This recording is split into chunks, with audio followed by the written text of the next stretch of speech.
አማራ ፋኖ በወለጋ ወይም ቢዛሞ እዝ ነበልባሎቹ ይህን በሚመስል አገዛዙ እያወጀብነው እንቀጥላለን።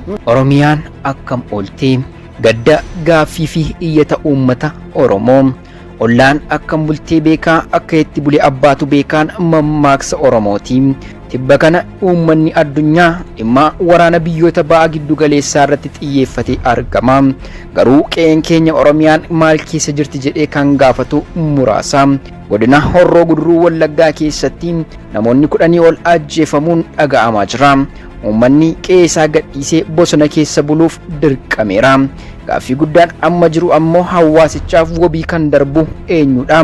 Eenyutu lola kana adeemsisaa jira kan jedhuu fi odeeffannoowwan kanaan wal qabatan irratti waan qindeeffanne qabna, nu waliin tura. Kun miidiyaa Abdii Sabaati.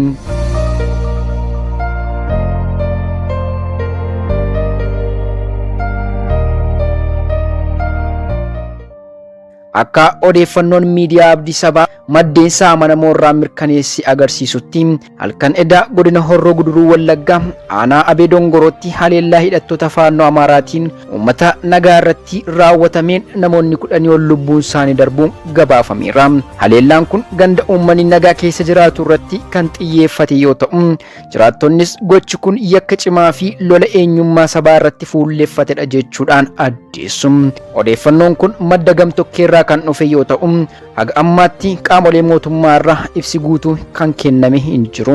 Haaluma kanaan jiraattonni hedduun qe'ee isaanii lakkisanii bosona keessa buluuf yoo dirqaman, haadholii, daa'immanii fi maanguddoonni qorraa fi beelaan rakkachaa jiraachuun gabaafameera. Magaalaan Tulluu Waayyuu fi naannawaa ishee sodaa fi jeeqamsa hammaataa keessummeessaa jiraachuun ibsameera. Rakkoon kun deddeebi'ee mudachuun isaa yaaddoo nageenyaa qofa osoo hin taane dhimma namoomaa ta'aa jiraachuunis gabaafameera. Giddaa Ayyaanaa Worada Haaluma wal fakkaatuun loltoonni kun aanaa Giddaa Ayyaanaas qaqqabuudhaan mancaatii geessisaa jiraachuu isaanii ragaan suur-sagalee nu qaqqabe ni mirkaneessa.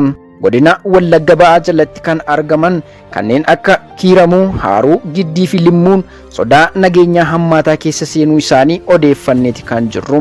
Kana malees milishoonnii fi poolisoonni gandoota kanneenii meeshaa gaa'oo farkaa waan hin qabneef hidhattoota faannoo meeshaalee gurguddaan haleellaa uummata isaanii irratti geessisaa jiran qolachuudhaaf danqamaniiru.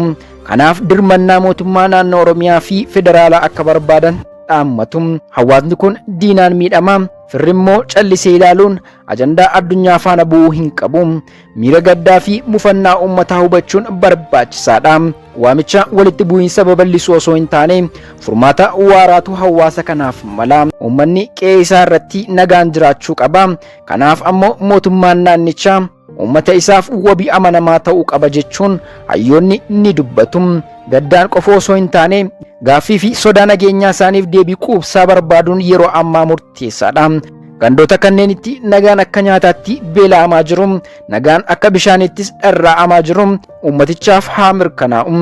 Eeyyee waaqni Oromoof Oromiyaa nagaa haa taasisu, qe'ee isaa irrattis qananiisee haa bulchu jenna. Kun miidiyaa Abdii Sabaati.